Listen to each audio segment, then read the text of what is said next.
Good morning, everyone. Welcome to Express Meditation. Last week we took a bit of a breather or a side step to think about gratitude on the day of Thanksgiving because it was Thursday. So this week we'll continue with looking at the effects of karma, in particular the virtuous actions. We just completed 2 weeks ago the non-virtuous actions and how that evolves and transpires and hmm, how it affects us and how we can um, change our minds to prevent it or stop it. So now we'll go into like the what should we do? What what are the things we should cultivate and not thinking about the things that we should stop cultivating. So kind of a 180-degree spin.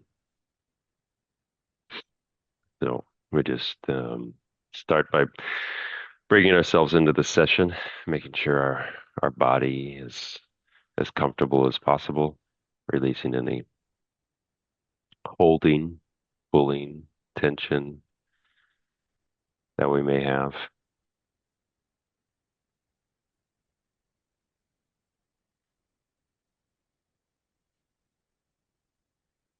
And we can just do a quick body scan, just checking that we're not holding any tension. So scanning from our feet all the way up to our top of our head, relaxing our feet and our ankles, the lower legs, knees,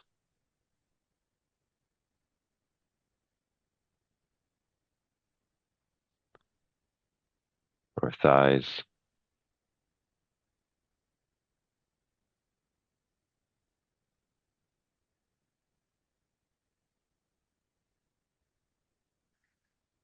the hips,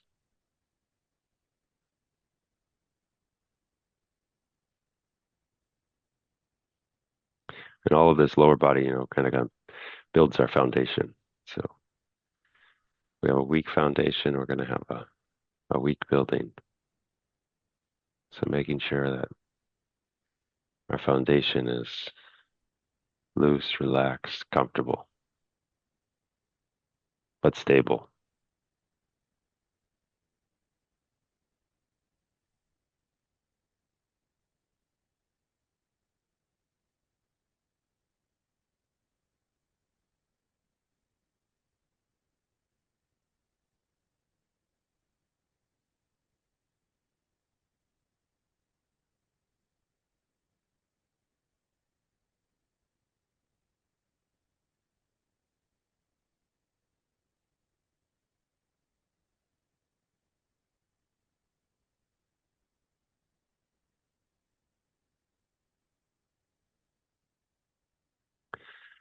And then continuing our scan up through our torso, the straight back, as straight as possible.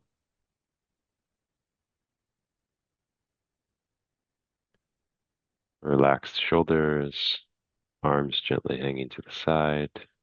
We can bring our hands together in our lap with our right hand on top of the left and our tips of our thumbs touching.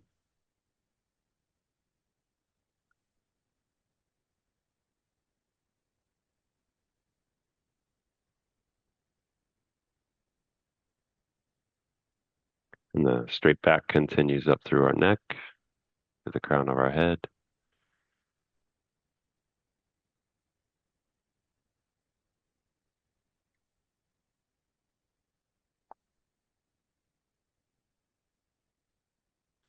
And our facial muscles are also relaxed. Our eyes are relaxed. Our ears are relaxed.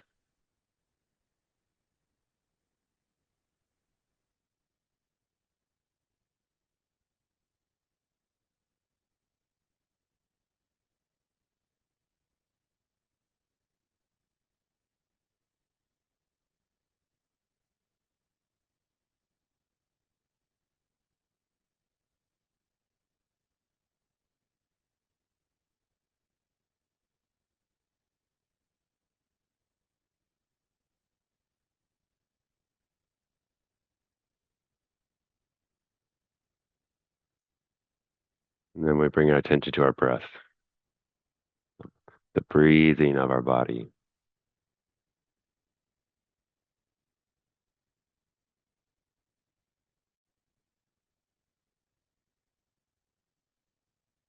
We can observe the expansion and the contraction of our abdomen, or the rising and the falling with each in breath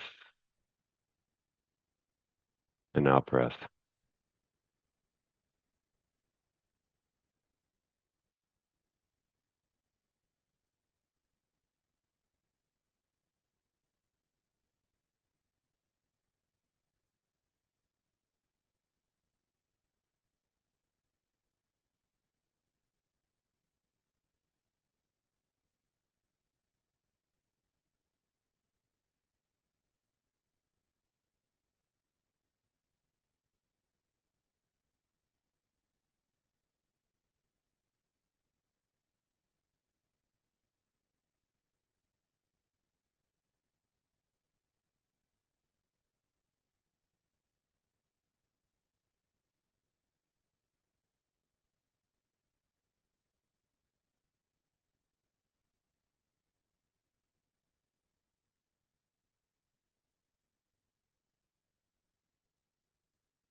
And now with our mind subdued, calmed, we bring to attention our motivation. Why are we meditating? Why do we choose to work with our mind? What is our goal?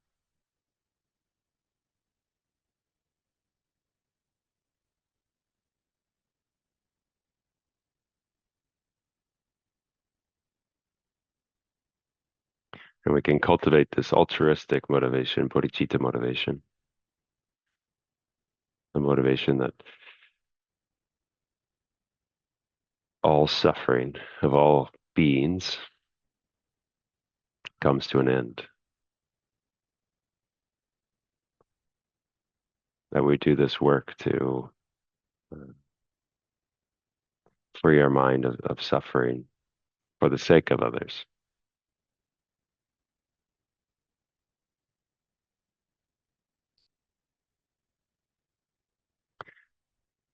If we do it just for ourselves, it's good, but if we do it for everyone, it's even better.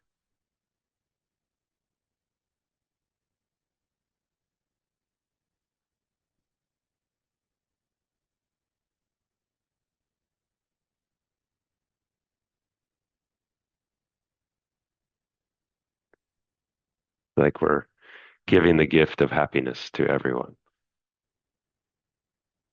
And as soon as we give them this gift, their faces radiate in a smile.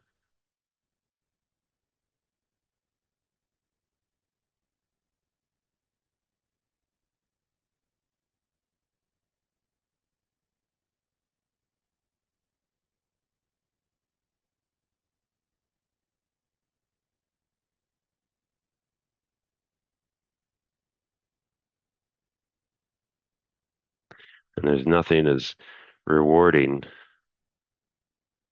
as receiving a smile back.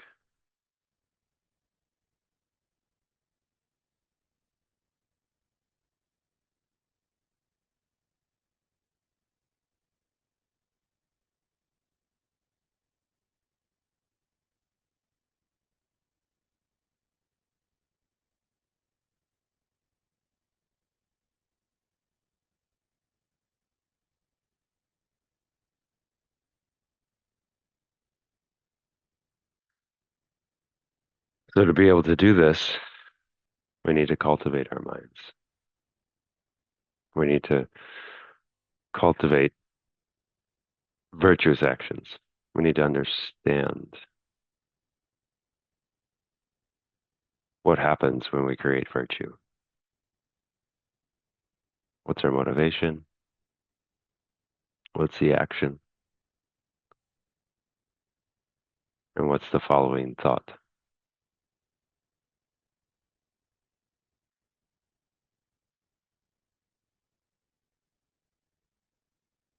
So if we wish for happiness, then we must accumulate the causes of happiness. We must therefore know the positive causal actions. We have to know their results. We have to know the good conditions.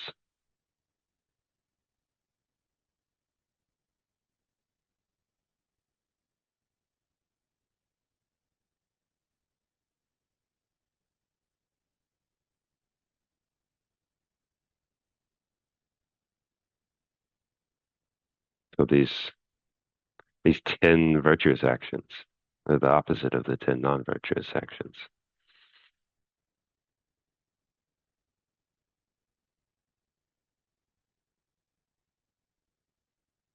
So these virtuous actions, they involve abandoning the non-virtuous actions. They're clearly seeing their disadvantages.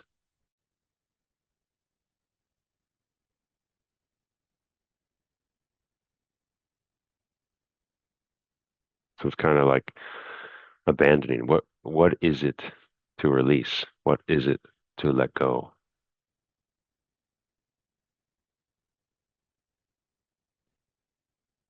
So we can shortly, just bring to mind what is it?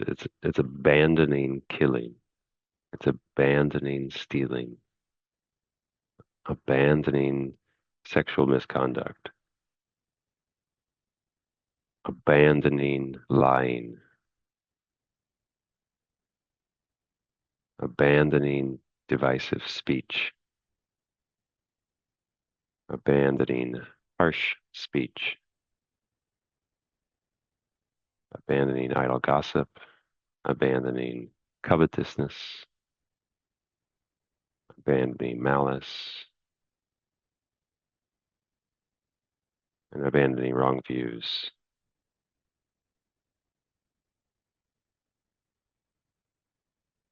So it's letting those go, right? Not clinging to this negativity.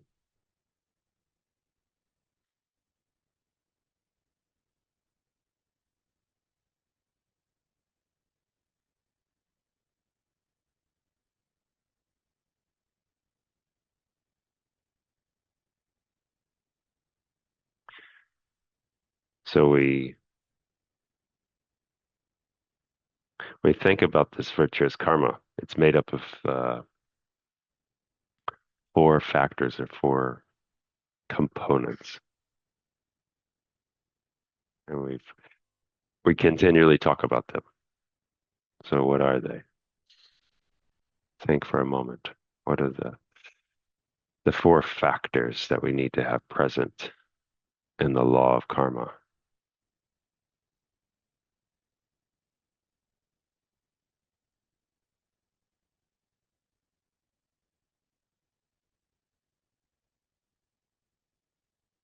So the first factor, we need an object. We need the object that's going to receive the action.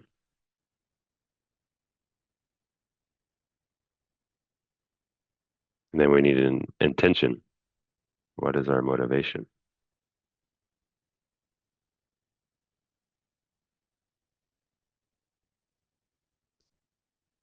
And then we need the act.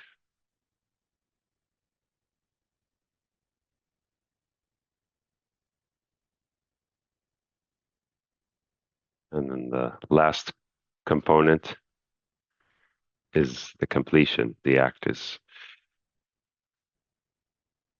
fully complete, is finished.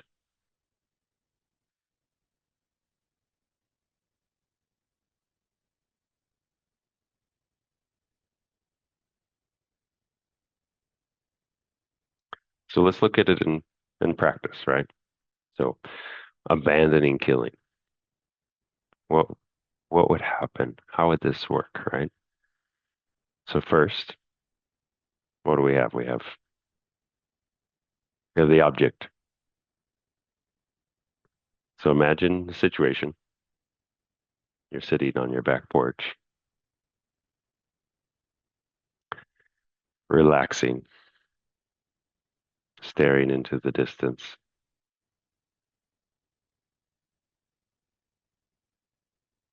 almost in a meditative state.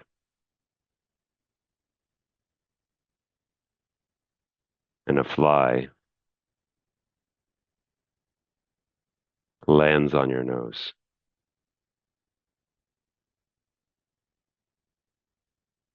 So the fly is the object.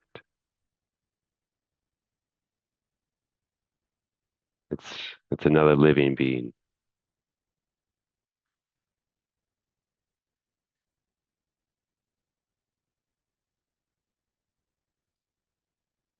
And at this moment, there's an annoyance, an itch about this fly that's on your nose.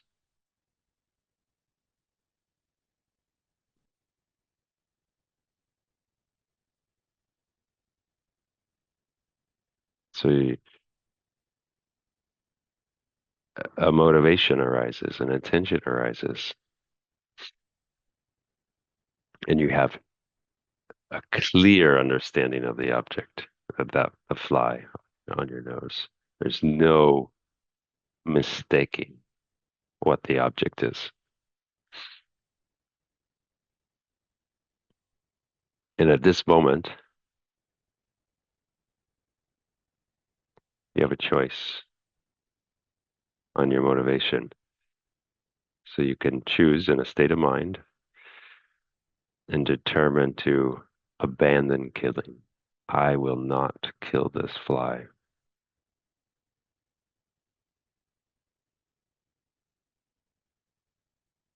First of all, for the compassion of the fly's life.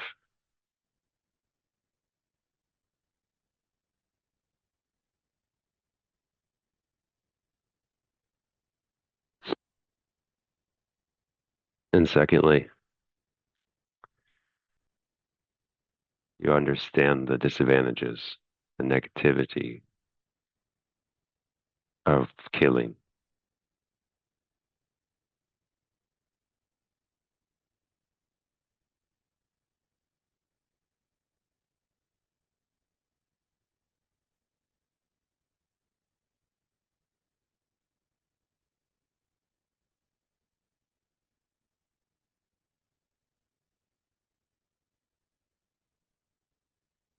So you hold this motivation, you hold this intention. I will not kill the fly on my nose.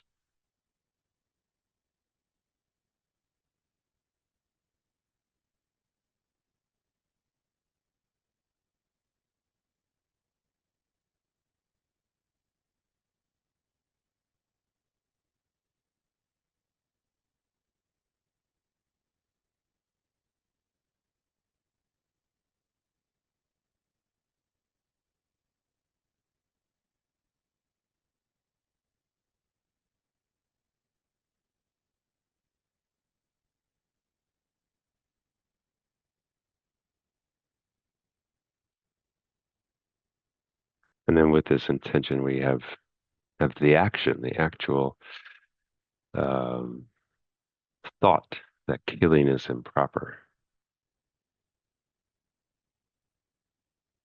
The subsequent wish to avoid killing becomes stronger.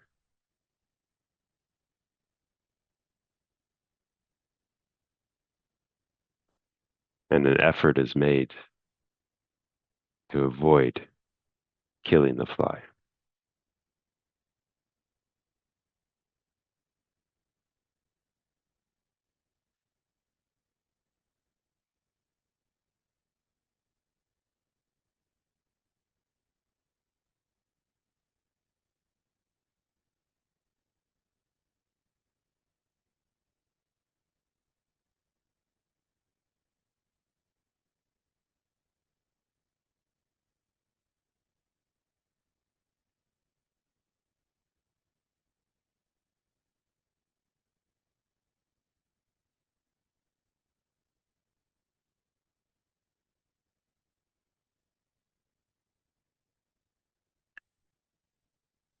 And then we have the completion.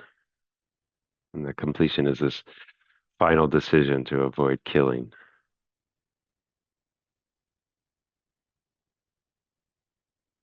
And this is the outcome of the virtuous action, the complete virtuous action, abandoning killing of the fly on my nose.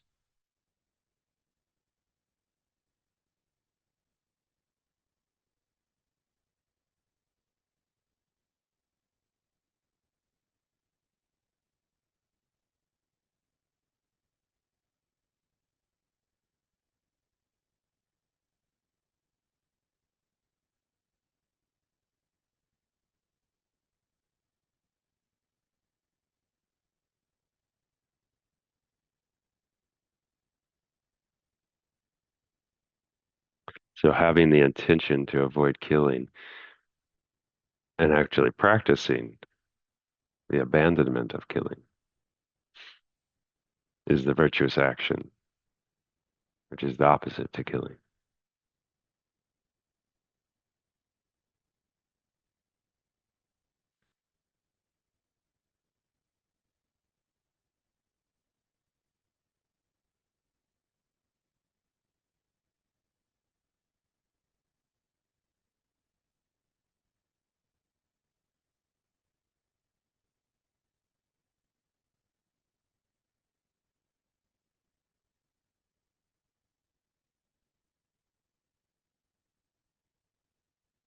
And having completed this non-killing,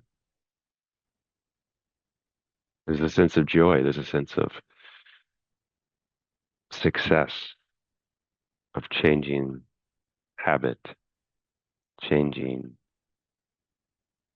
our minds. There's there's relief.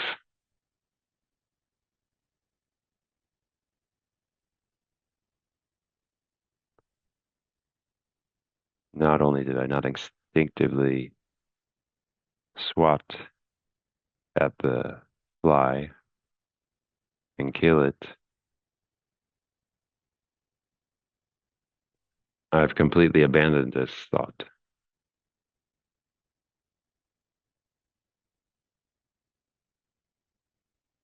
Not only have I allowed the fly to live,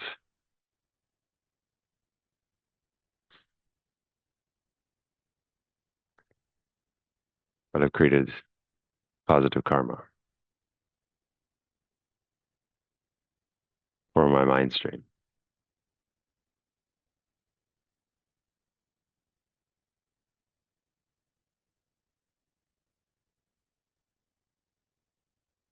And the next time that fly lands on my nose,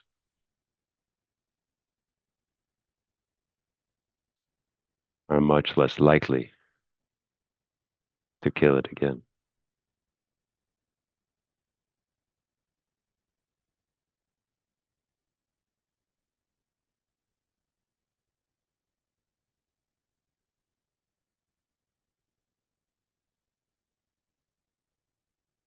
I'm rewiring my instinct.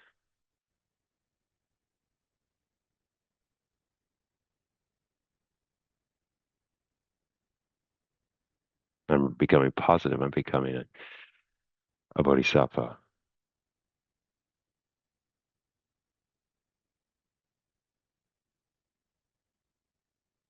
I'm walking the path in the right direction.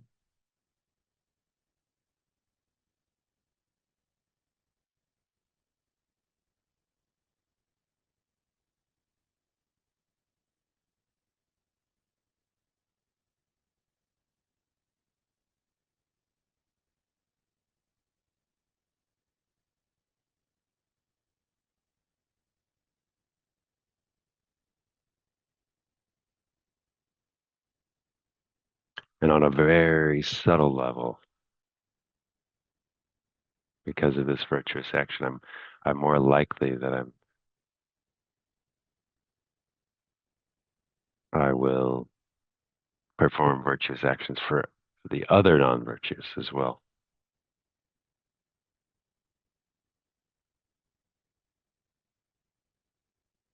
So I'm planting universal uh, virtue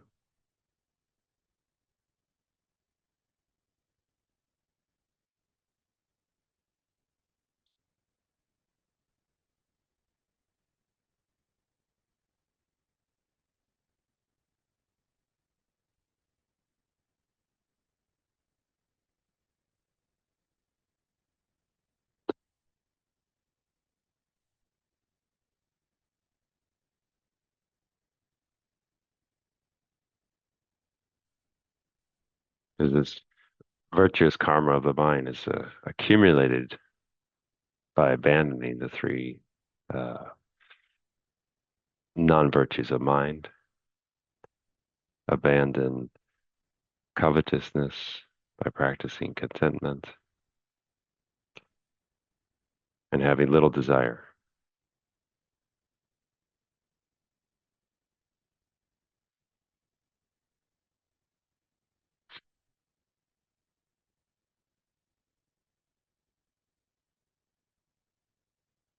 By practicing the 10 virtues, you're practicing pure morality. And this is the basis of realizations. The pure morality is the basis of realizations.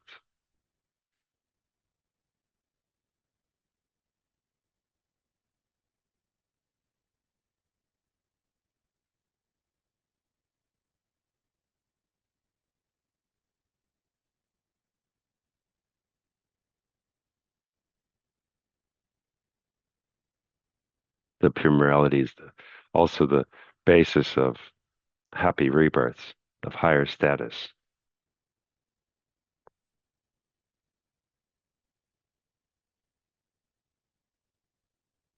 basis of liberation, the basis of enlightenment.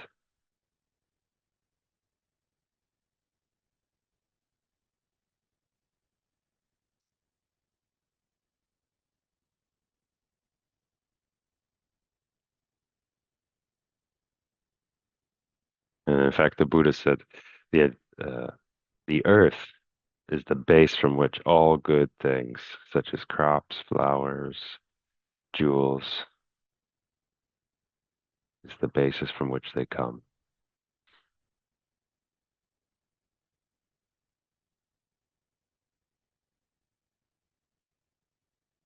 So in that similarity is the 10 virtues of the base from which the temporary happiness of cyclic existence,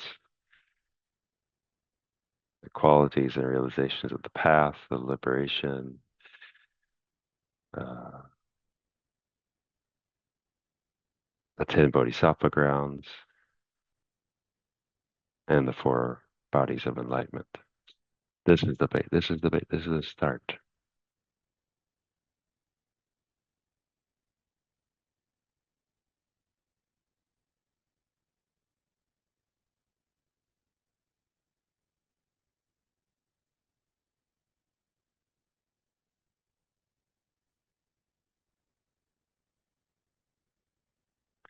So we can rejoice in the virtuous karma that we've created by not swatting at that fly on our nose, by abandoning the killing.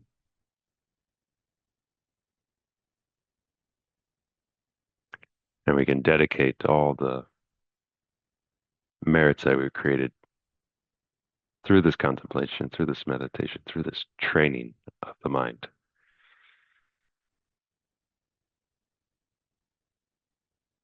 We dedicate it to no future killing, no thought of killing, no act of killing. And we dedicate it to all the suffering beings.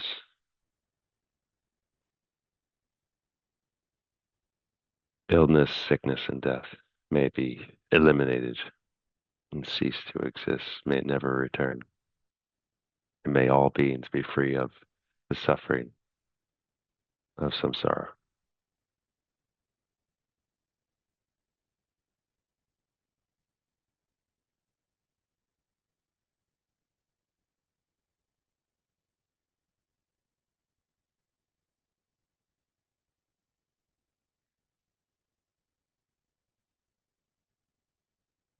Thank you, everyone.